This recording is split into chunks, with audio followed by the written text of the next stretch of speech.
Welcome, y'all, my yarny loves. It's past time o'clock that we were crafting a better world.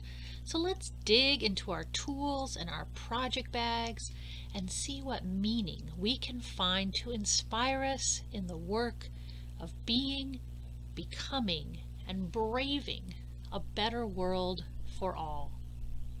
Hello, we're still in a pandemic over here. Stay home and frog. Making mistakes, it's natural. It's one of the best ways that we learn as humans. How we move from crawling to walking, from goo goo gaga to little words to big words. We mimic. We try things. We fail at things. But we usually learn a lot when we fail. Often way more than we can in hours and hours of classes or do's and don'ts from parental figures. But we don't learn if we're not willing to see or name those mistakes or when we blame them on others. Embracing mistakes, though, it doesn't mean letting go of accountability. No, it means we really lean in to accountability. I did that. I admit it.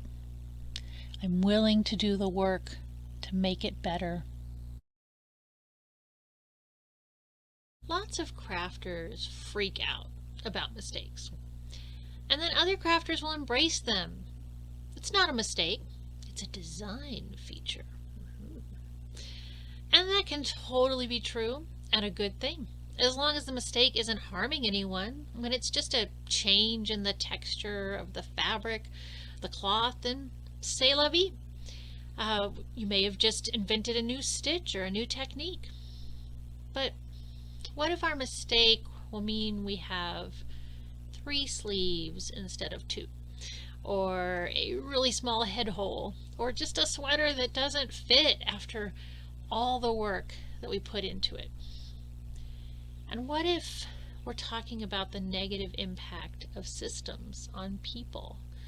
Even if others can't actually see it, but we know that there are people experiencing the negative impact of the mistake, or rather the intended harmful design, then we have to do something about it. Why do we preference livelihoods over lives, profits over people? This is a major twisted value in our culture, a design feature that is no mistake. I believe it's an embedded intention that benefits those in power. Sometimes, whether the result of a mistake or something else, there's nothing salvageable. The design feature, it's too fatal. We must completely start over. Rip it out.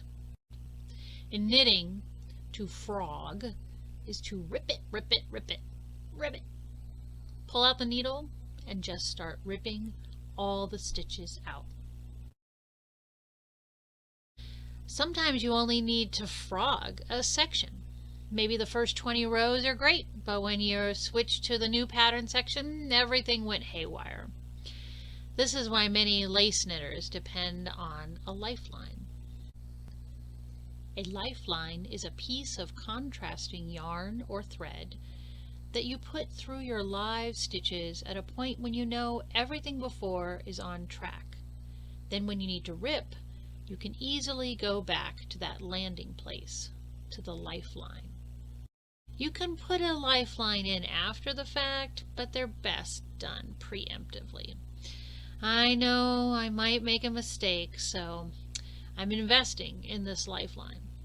They can be time-consuming when you do them, but they save us a lot when we do inevitably make a mistake and need to frog.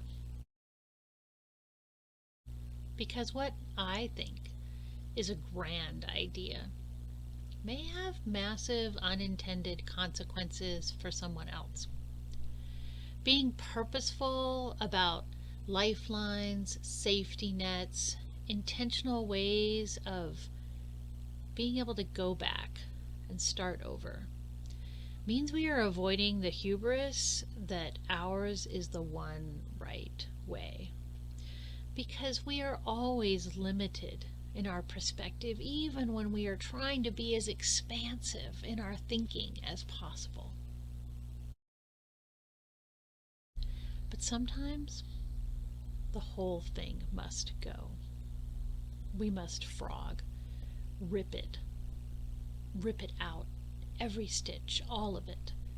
We must go back to the beginning, to before. Luckily, yarn, like the stuff of life, can become other things.